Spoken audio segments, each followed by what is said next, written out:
Hi friends, welcome to back my YouTube channel. Friends, आज हम आपको कराएंगे बाल विकास। मैंने आप लोगों से पहले ही कहा था कि मैं डेमो क्लास आपकी लाऊंगी, तो मैं आज आप लोगों की बाल विकास से रिलेटेड क्लास लाई हूँ। तो ये पहले मैं बता दूँ ये किस किस के लिए बेनिफिट होगी।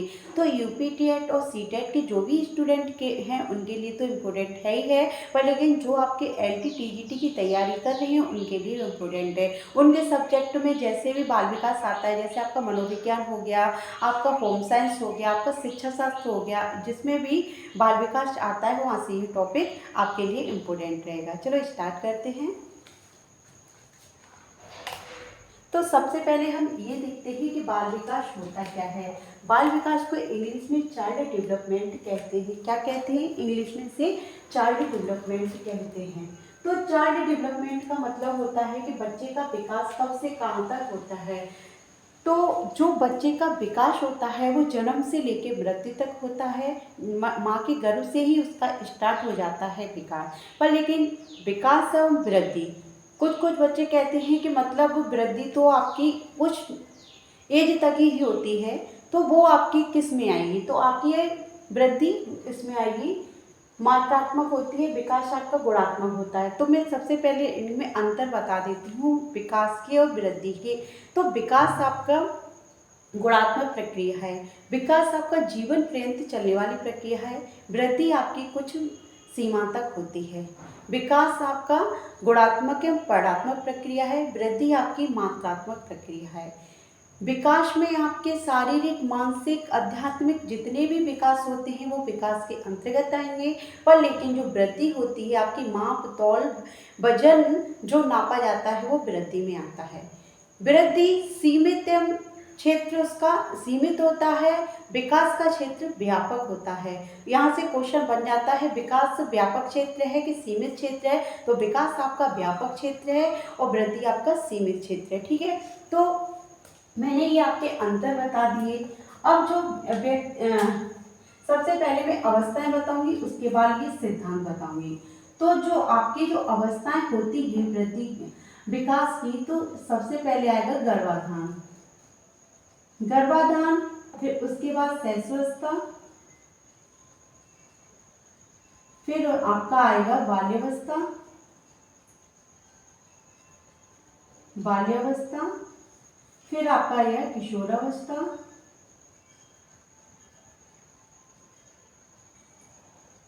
फिर आपका क्या आ जाएगा?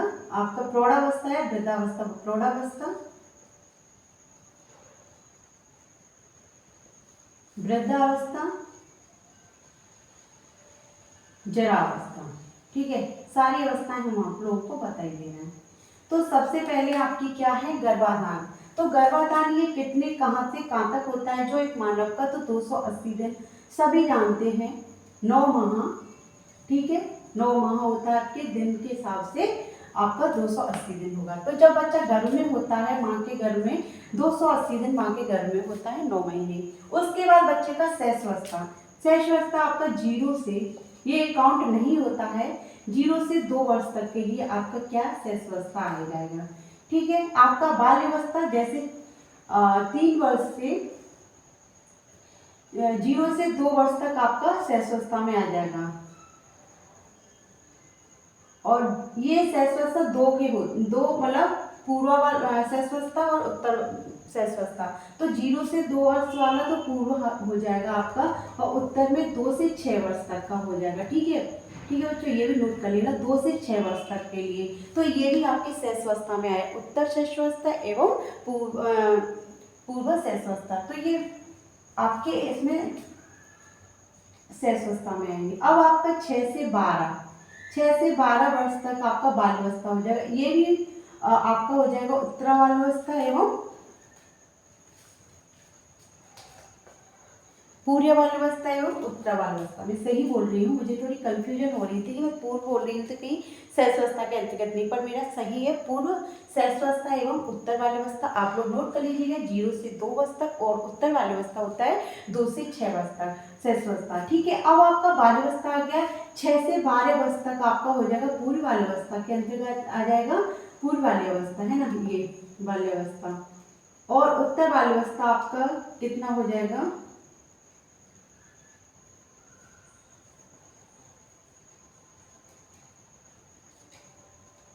नोट कर लीजिएगा।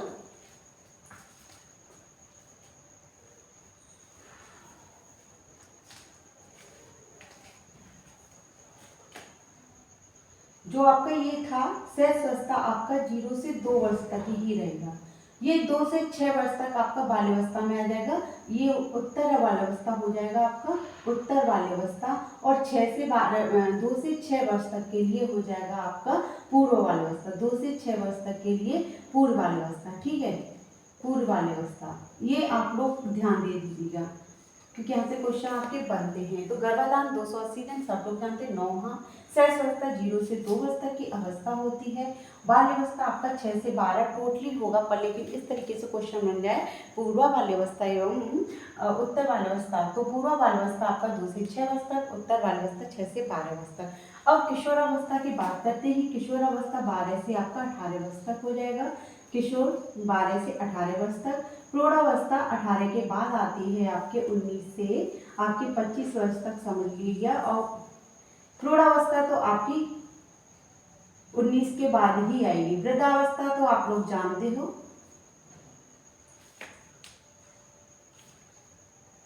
वृद्धावस्था आपकी 60 तक आएगी। ये तो कहाँ तक चलती है आप लोग जानते हो, 40-50 तक चलती ही है। 60 अवस्था में वृद्धावस्था में आ जाते हैं। फिर जरावस्था 60 के अंतिम बाद की अवस्था होती है ना।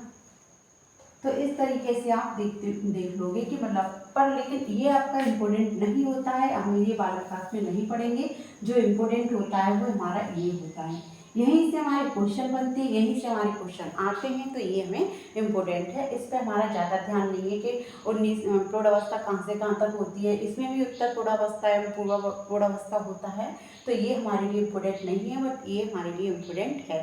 तो यहाँ से क्वेश्चन हमारे बनते हैं, तो इसको हमें ध्यान में रखना है। ठीक है, नोट कर लीजिएगा। फिर उसके बाद हम सिद्धांत बताते हैं।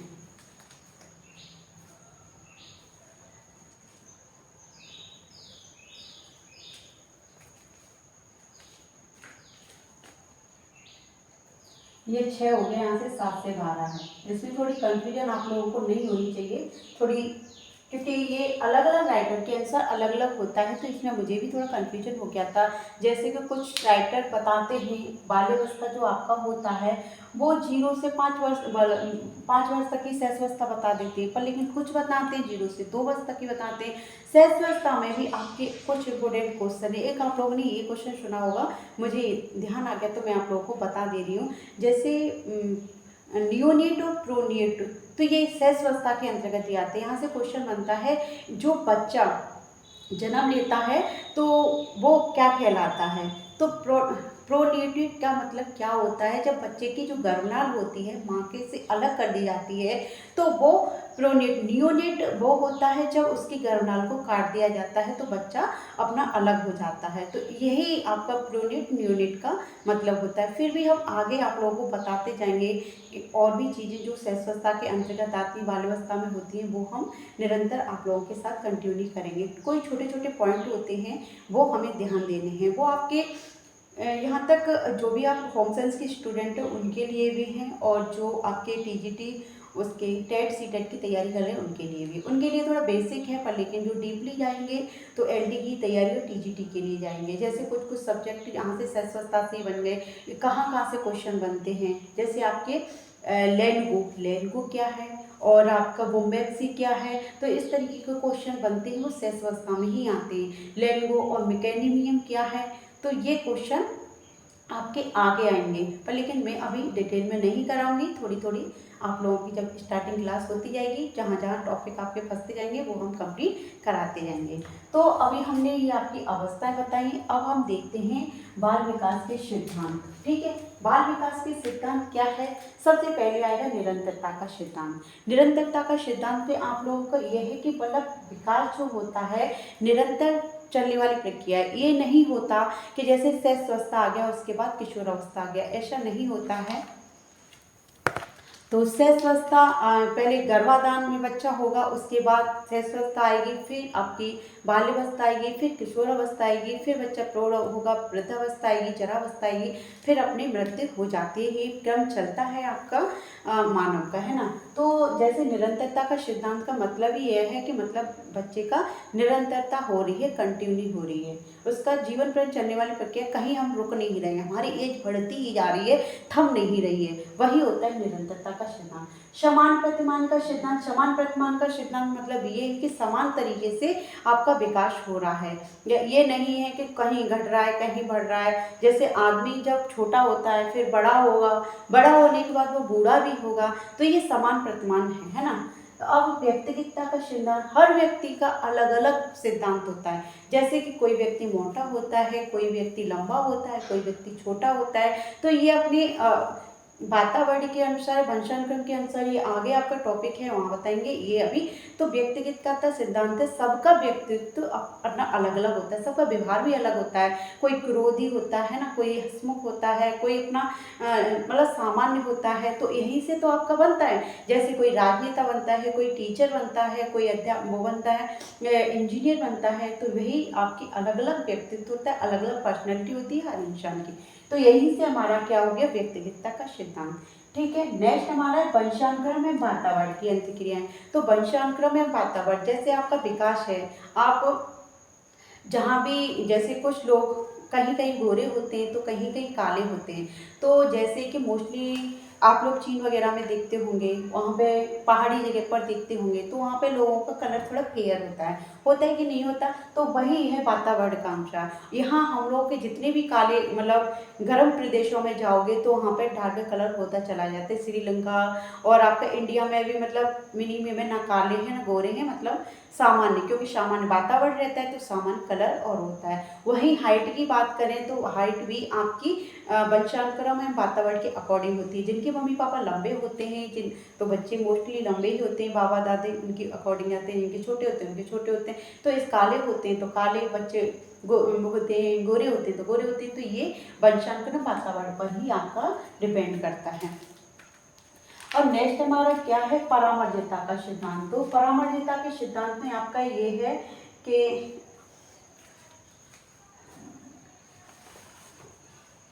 आप लोग नोट कर लीजिएगा, ठीक है। मैं थोड़ा पानी पी लूँ।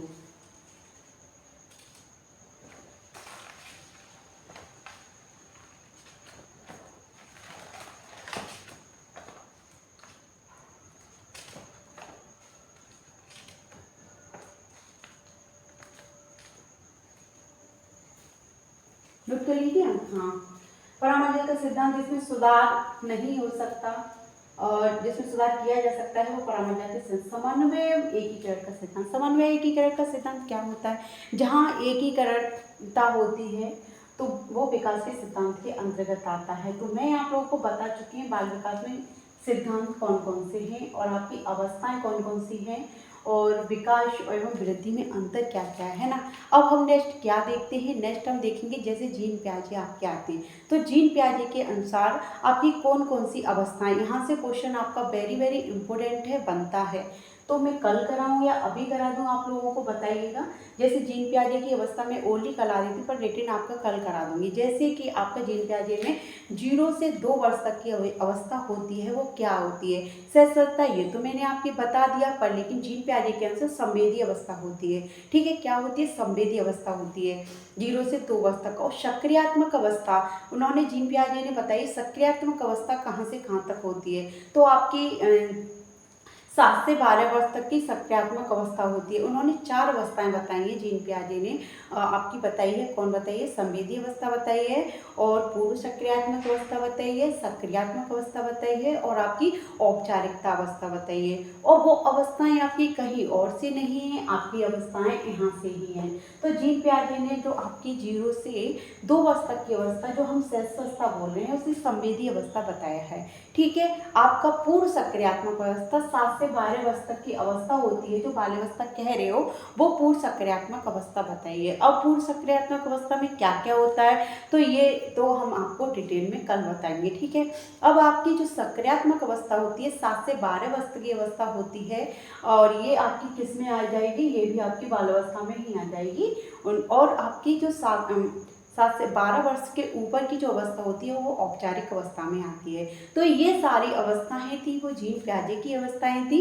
ये भी यहाँ से क्वेश्चन एक आपका बनना ही बनना है, चाहे यूपी टेट का स्टूडेंट है, चाहे आपका सी टेट का स्टूडेंट है, चाहे आपका टीजीटी का है, एनडी का, जीआईसी का है। जीन पियाजे तो आप लोग इतना ध्यान से देख लीजिएगा, यहाँ से क्वेश्चन बनता ही बनता है।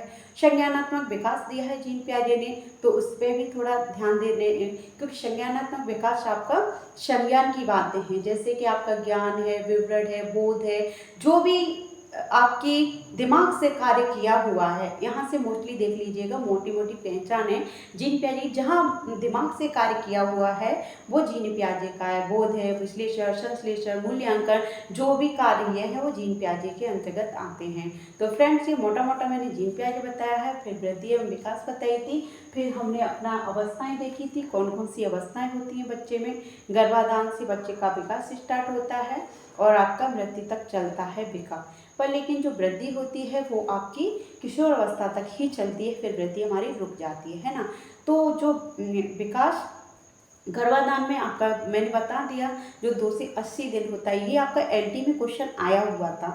जो कि बच्चे, जो मानव का जो गर्भावस्था होती है, विकास ये कब तक होता है, कब तक अवधि होती है, तो 280 दिन होती है। कुछ 270, 290 इस तरीके से क्वेश्चन बनाता है, पर 280 ये नहीं आता 9 माह। 9 माह नहीं आया, 9 माह तो सभी जानते हैं, पर लेकिन दिन पूछे हुए थे, तो इस तरीके से क्वेश्चन आपका बनाता है ना। तो फिर उसके बाद शैशवावस्था है, आपका हमने देख लिया है, 0 से 2 वर्ष तक का होता है। बाल्यावस्था, पूर्व बाल्यावस्था एवं आपकी क्या हो गई, उत्तर बाल्यावस्था हो गई। तो 2 से 6 वर्ष तक की पूर्व बाल्यावस्था, 6 से 12 वर्ष उत्तर बाल्यावस्था। किशोरावस्था 12 से 18 वर्ष तक किशोर अवस्था हो गई, और आपकी प्रौढ़ावस्था 18 से 21 वर्ष आपकी उत्तर किशोर अवस्था हो गई। यहाँ से क्वेश्चन बन जाता है, ठीक है। पूर्व अवस्था 12 से 18 हो गई, 18 से 21 आपकी उत्तर किशोर अवस्था हो गई। तो 21 के बाद जो भी आपकी अवस्था आती है वो प्रौढ़ावस्था के अंतर्गत आती है। 60 के बाद आपकी वृद्धावस्था आती है। ये हमारे लिए इम्पोर्टेंट नहीं है, किशोर अवस्था तक ही हमारा इम्पोर्टेंट है। तो ये आप लोग नोट कर लीजिएगा। आप लोगों को वीडियो कैसी लगी तो आप लोग लाइक कीजिएगा और शेयर कीजिएगा। फिर आप लोग जीन पियाजे का पूरा तरीके से हम अच्छी तरीके से आप लोगों को बताएंगे कि संवेदी अवस्था में कौन कौन से गुण होते हैं बच्चे के, और आपके जो सक्रियात्मक अवस्था होती है कौन कौन से गुण होते हैं, क्या क्या बच्चा एक्टिविटी करता है, ये सारे हम नेक्स्ट क्लास में आप लोगों को बताएंगे, ठीक है। चलो नोट करो और मिलते हैं नेक्स्ट वीडियो में।